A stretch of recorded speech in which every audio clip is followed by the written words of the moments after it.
प्रधानमंत्री मोदी के साथ यूक्रेन के राष्ट्रपति का यह वीडियो कल से आज तक दुनिया भर में करोड़ों लोगों ने देखा है।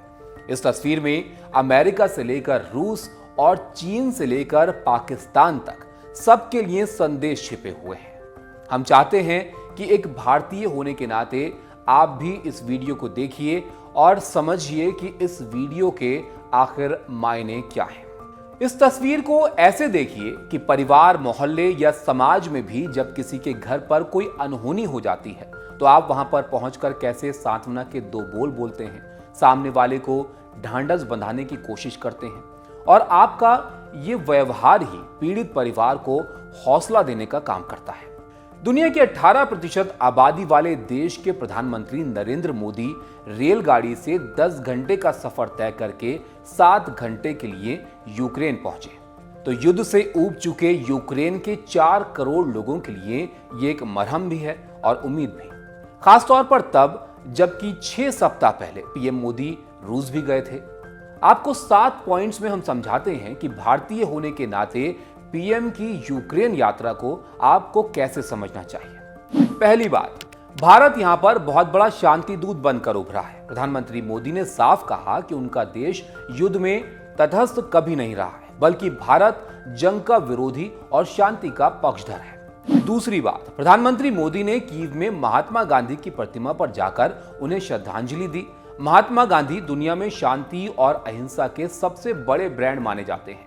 युद्धग्रस्त यूक्रेन में महात्मा को याद करके पीएम मोदी ने यही संदेश दिया कि भारत की पहल यूं ही नहीं है, उसके पास अहिंसक तरीके से शांति स्थापित करने की एक ऐतिहासिक विरासत भी है। America, France, Germany, Italy, Britain जैसे देशों से अलग भारत के पीएम का यूक्रेन पहुंचना इसलिए भी खास है क्योंकि पीएम मोदी पिछले दिनों रूस जाकर वहां के राष्ट्रपति पुतिन से भी मिले हैं और दुनिया के एकमात्र ऐसे नेता हैं जो पुतिन और ज़ेलेंस्की दोनों से संपर्क में हैं। चौथी बात, बहुत ध्यान से सुनिएगा क्योंकि भारतीय होने के नाते आपको ये जानकर गौरव होगा कि पीएम मोदी ने यूक्रेन को भीष्म क्यूब्स भी दिए हैं।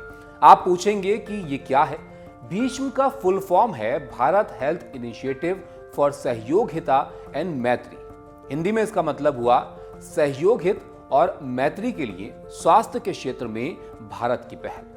संक्षेप में इसको समझें तो बस इतना समझ लीजिए कि भीष्म क्यूब एक ऐसी यूनिट होती है जिसमें इमरजेंसी की हालत में पहुंचे हुए घायलों को जीवन देने के सारे उपाय होते हैं। पांचवी बात, भारत ने यूक्रेन के साथ 4 अहम समझौते किए हैं जो कि कृषि, खाद्य पदार्थ, मेडिकल और मानवीय सहायता से जुड़े हुए हैं। इससे यूक्रेन में रह रहे हजारों भारतीयों का भी हौसला बढ़ेगा और उनके प्रति एक सकारात्मक माहौल बनेगा। छठी बात, शांति के प्रयास में भारत अब चीन और अमेरिका जैसी शक्तियों से आगे खड़ा है। चीन रूस के करीब है लेकिन यूक्रेन या यूरोपीय देशों और अमेरिका के करीब नहीं है, जबकि अमेरिका युद्ध के मैदान में साफ तौर पर दूसरी ओर खड़ा है और संयुक्त राष्ट्र ने भी भारत पर भरोसा जताया है।